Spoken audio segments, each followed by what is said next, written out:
Assalamualaikum warahmatullahi wabarakatuh. Alhamdulillah di pagi yang cerah ini saya akan share tentang anak intuiting ya, yang mana sering saya sampaikan bahwa anak intuiting ini sulit untuk diasuh, tetapi insya Allah masih bisa ketika kita berbasis Tivin ya. Sesuai janji saya kemarin bahwa saya akan share tentang penanganan santri intuiting yang kabur dari pondok. Suatu ketika saya diundang oleh seorang klien ya, seorang bapak di daerah Solo, yang mana putranya kabur dari pondok dan tidak mau mondok lagi. Bahkan ketika ustadznya berkunjung ke rumah dia langsung lari naik motor ya mungkin seperti mau dikejar macan atau gimana. Dia sudah sangat membenci pondok sehingga tidak mau kembali ke pondok lagi. Padahal orang tuanya sangat ingin dia masuk pondok lagi. Akhirnya setelah bincang-bincang dengan bapaknya, saya menebak awal anaknya intuiting ya. Nanti setelah kita dekat dengan anak itu baru biasanya saya tes sidik jari Stephen ya. Ngobrol-ngobrol akhirnya saya bilang ke bapaknya, Pak, ini putranya intuiting ya. Perlu diketahui anak ini kelas 1 SMA. Kemudian saya tanya, saya bisa ketemu enggak itu ya? Karena anak ini setelah keluar dari pondok ya nganggur ya, enggak sekolah, kerjanya nyamain sama temannya. Bisa Pak, saya panggilkan dulu, dia biasanya kalau malam seperti ini nongkrong naik motor dengan temannya ya di pinggir jalan raya. Entahlah, ya biasa namanya anak jenuh mondok akhirnya kabur dan dia kegiatannya hanya ngobrol-ngobrol sama temannya. Tolong dipanggil, nanti saya ajak ngobrol-ngobrol Pak. Jangan bilang kalau saya ajak konseling ya, nanti nggak mau ketemu saya itu.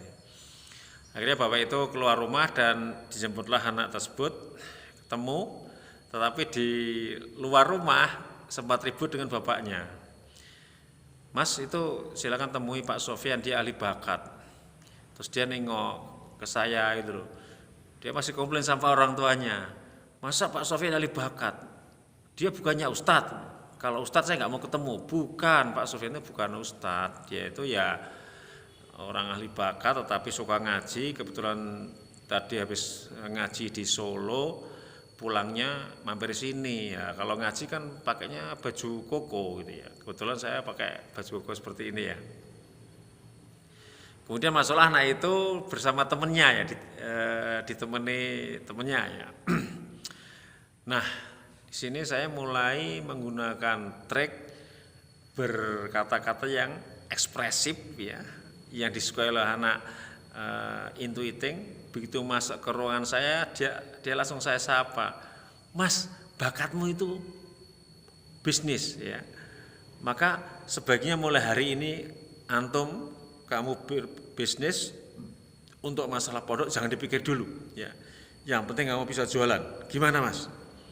Begitu saya sapa dengan cukup ekspresif, apalagi saya tawari untuk berbisnis yang itu merupakan kesukaan atau hobi, bahkan itu bakatnya orang intuiting, maka dia langsung ceria, langsung menanggapi pembicaraan saya dengan baik. Terus dia mulai akrab dengan saya tanya, kamu mau jualan apa? Bakso bakar Pak Sofyan. Oke, bagus, tapi kamu itu intuiting itu orangnya perfect ya, keren. Maka kalau kamu jualan bakso bakar, punya stand begitu harus bagus, indah, warnanya yang ceria, ada branding namanya ya, kamu berseragam gitu. Atau kalau masih belum punya stand, kamu beli gerobak, dibelikan bapakmu, jualan bakso bakar dengan gerobak yang dari stainless steel yang bagus, indah, ya, warna-warni, dan jangan lupa berseragam. Atau kamu sambil jualan sekolah kayak temanmu sekolah di mana? Mondok Mas katanya. Temennya bilang, enggak, saya di SMK Pak Sofyan. Gimana Mas kalau kamu sekolah di SMK saja seperti temanmu itu ya. Dia hanya senyum aja. Ya nanti setelah sekolah jam 2 siang pulang, langsung nyuruh gerobak, enggak usah belajar. Tapi ya bawa buku lah, kalau sepi ya belajar, kalau ramai enggak usah belajar itu ya. Dia mulai ceria dan mulai loading ya. Intuitifnya ciri khasnya kalau dia kasih inspirasi tentang masa depan yang menantang, yang menarik itu, dia loading dulu, mikir, membuat pola, menghubung-hubungkan antara kalimat saya dengan kondisi di lapangan gimana, terus akhirnya saya putuskan begini, sudah gini Mas, mulai bulan depan saya kesini lagi, saya mentoring bisnis, mau ya? Siap Pak Subhan, ya sudah. Kita berpisah dengan baik ya. Saya temui orang tuanya lagi ya. Ingat ya rekan-rekan, kalau mengkonseling orang tuanya dulu, anak jangan dengar ya. Setelah itu orang tua suruh pergi dulu, anak ngobrol dengan kita. Setelah dengan anak selesai klik, kita ngobrol lagi dengan orang tua, anak juga jangan mendengarkan itu ya. Karena kalau anak mendengarkan apa yang kita bincangkan dengan orang tuanya, dia akan merasa seperti tersangka ya. Dia kan melakukan kesalahan, kabur dari pondok. Ketika dia mendengar perbincangan kita, ya kita sama dengan menjudge dia, ya jadi tersangka gitu ya. Kemudian ketemu orang tuanya lagi, sudah Pak, dia sudah ngeklik ke saya, insya Allah bulan depan saya kesini lagi, saya ajari bisnis gitu ya. Mondoknya gimana Pak Supen? Jangan dipikir dulu. Nanti kalau dia sudah bahagia dengan bisnisnya, mudah-mudahan insya Allah dia akan kembali ke pondok. Bulan depan sebelum saya berkunjung, saya telepon ke orang tuanya, gimana Pak kabarnya Pak? Alhamdulillah Pak Sofyan, anak saya sudah mau mondok lagi, tapi di Jombang ya. Sebelumnya mondoknya di Boyolali, sekarang di Jombang.